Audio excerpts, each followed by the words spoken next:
પાછળ તમને સેન્ચુરી હોય એટલે ડબલ ઝીરો જ્યારે દેખાતા હોય ત્યારે, અને જ્યારે નોર્મલ આ રીતે 2009 હોય, 2008 હોય, એ રીતે સાલ હોય તો એમાં બે રીતે આવશે. જો યર સાદા યર હોય તો ડિવાઈડ બાય 4, જો એ 4 વડે ડિવાઈડ થઈ જાય તો એ લીપ વર્ષ છે, અને ના થતું હોય તો એ લીપ વર્ષ નથી. અને જો સેન્ચુરી યર હોય તો ડિવાઈડ બાય 400, એટલે 400 વડે જો ભાગી જતું હોય તો એ લીપ વર્ષ છે, બાકી નથી. એક્ઝામ્પલ તરીકે 2004 હવે આપણે 4ની ચાવી જોઈએ તો પાછલા 2 ડિજિટ જોઈ લેવાના. 2004 એ 4 વડે ડિવાઈડ છે તો એ લીપ વર્ષ છે. 05 ડિવાઈડ નથી થતું, વધારાનો એક રહે છે તો પછી એ નથી, બરાબર. 08 છે, લીપ વર્ષ છે. 01 નોટ ડિવાઈડ તો લીપ વર્ષ નથી. એવી રીતે 2009 તો નથી, કારણ કે ના થાય ડિવાઈડ. 1999 નથી. 1959 નથી. 2020 છે, બરાબર. 2020 છે. જો હવે સેન્ચુરી હોય તો સેન્ચુરીમાં કેવી રીતે જોવાનું કે, તો ધારો કે સાલ છે 2000ની સાલ, તો 2000 ભાગ્યા 400. જો 400 વડે આ વિભાજ્ય હોય, જો ભાગી શકાતું હોય તો જ એ ડિવાઈડેબલ.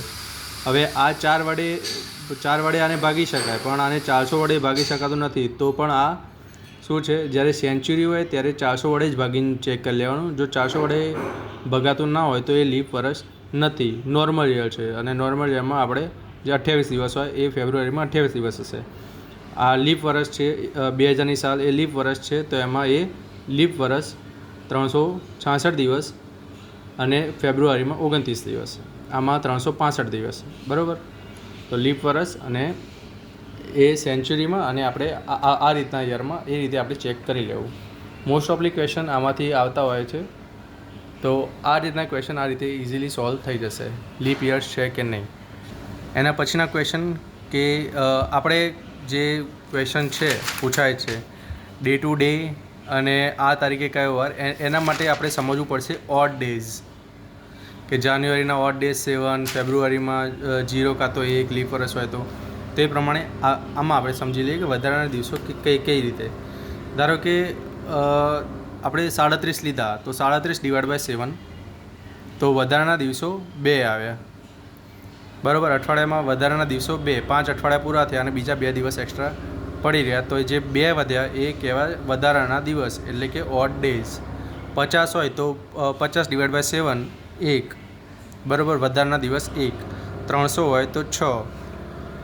365 હોય તો 52 અઠવાડિયા થયા અને ઉપર 1 દિવસ એક્સ્ટ્રા છે, તો એક દિવસ એવો આવશે, તો રવિવાર, ધારો કે 1લી તારીખે રવિવાર હોય તો રવિવાર 53 વાર આવે, બરાબર. તો વધારાનો દિવસ એ રીતે 365માં 1, 366 જો લીપ વર્ષ હોય તેમાં વધારાના દિવસો 2 હશે, બરાબર. તો આ રીતે ઓડ ડેઝ.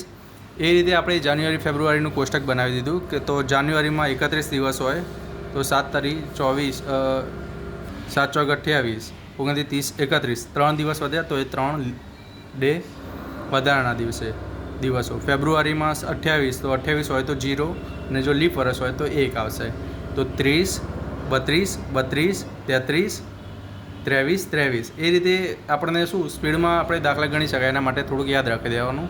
30, 32, 33, 23, જાન્યુઆરી, ફેબ્રુઆરી, માર્ચ, એપ્રિલ, મે, જૂન, જુલાઈ, એ રીતે વધારાના દિવસો.